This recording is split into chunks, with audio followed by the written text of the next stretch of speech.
Terima kasih Anda masih menyaksikan Kompas Siang, Saudara. Perusahaan dan konsumen Amerika Serikat tengah bergulat dengan dampak peningkatan tarif berdasarkan perintah eksekutif terbaru. Presiden Donald Trump yang memberlakukan tarif timbal balik kepada mitra dagang. Salah satu yang terdampak adalah perusahaan raksasa teknologi Apple yang sahamnya anjlok hingga 23% pasca pengumuman tarif sehingga kehilangan predikat sebagai perusahaan paling bernilai di dunia. Gelar itu kini telah diberikan kepada Microsoft, meskipun sahamnya juga turun 7% di tengah ketidakpastian pasar yang meluas. Pakar ekonomi memperingatkan warga Amerika Serikat berpenghasilan rendah dan menengah yang akan menanggung beban kenaikan tarif. Sektor rumah tangga Amerika Serikat akan mengalami tambahan beban $3.800 Amerika Serikat.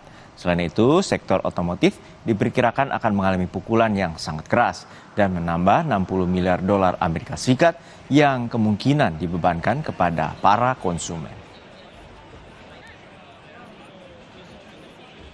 Tiongkok telah mengajukan gugatan terhadap Amerika Serikat kepada Organisasi Perdagangan Dunia atau WTO menyusul kenaikan tarif timbal balik terbaru Amerika Serikat. Gugatan menyusul langkah Amerika Serikat yang menambah bea masuk impor produk dari Tiongkok menjadi 104%. Tiongkok melihat langkah ini sebagai tindakan intimidasi sepihak oleh Amerika Serikat sehingga Tiongkok akan melindungi hak dan kepentingannya yang sah sesuai dengan aturan WTO. Kementerian Perdagangan Tiongkok juga merilis 12 entitas Amerika Serikat yang dilarang mengekspor produk dengan fungsi ganda dan menambahkan 6 perusahaan Amerika Serikat ke dalam larangan kegiatan ekspor-impor dengan Tiongkok, serta melarang adanya investasi baru di Tiongkok. Tiongkok dengan tegas melindungi hak dan kepentingannya sesuai dengan aturan WTO dan menegakkan sistem perdagangan multilateral dan tata ekonomi serta perdagangan internasional.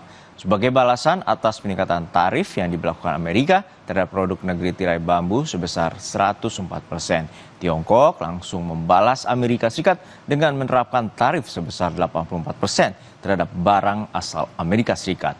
Hal ini sebagai balasan atas peningkatan tarif sepihak yang diberlakukan Trump. Tarif ini berlaku pada Kamis waktu setempat.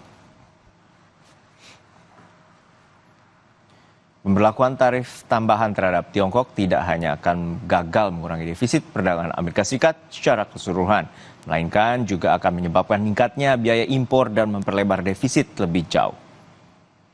Hal ini diungkapkan pejabat Kementerian Perdagangan Tiongkok menanggapi buku putih yang dirilis pada hari yang sama oleh Kantor Informasi Dewan Negara Tiongkok. Sementara itu, Amerika yakin bahwa defisit perdagangan yang besar telah menyebabkannya mengalami kerugian dalam beberapa tahun terakhir. Proporsi defisit perdagangan Amerika Serikat yang didistribusikan atau diatribusikan ke Tiongkok menurun, sedangkan defisitnya dengan seluruh dunia meningkat.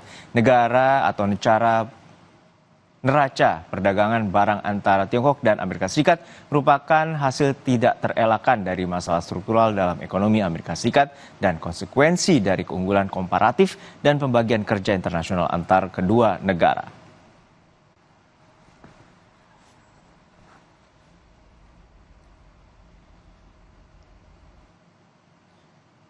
Beralih ke informasi lain, Saudara. Serangan udara Israel di jalur Gaza, Palestina kembali menewaskan 86 warga sehingga jumlah korban tewas sejak Oktober lalu atau Oktober tahun 2023 hampir 51.000 orang. Kementerian Kesehatan Gaza juga mengatakan selain korban tewas juga jumlah korban terluka mencapai lebih dari 115.000 selama serangan Israel berlangsung.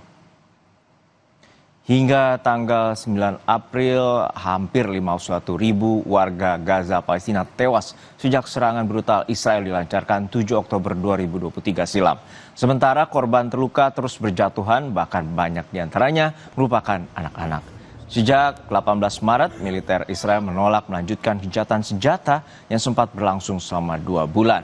Serangan demi serangan menghujani Gaza bahkan saat bulan suci Ramadan dan Hari Raya Idul Fitri mengubur harapan warga Palestina untuk beribadah dan juga hidup dalam damai.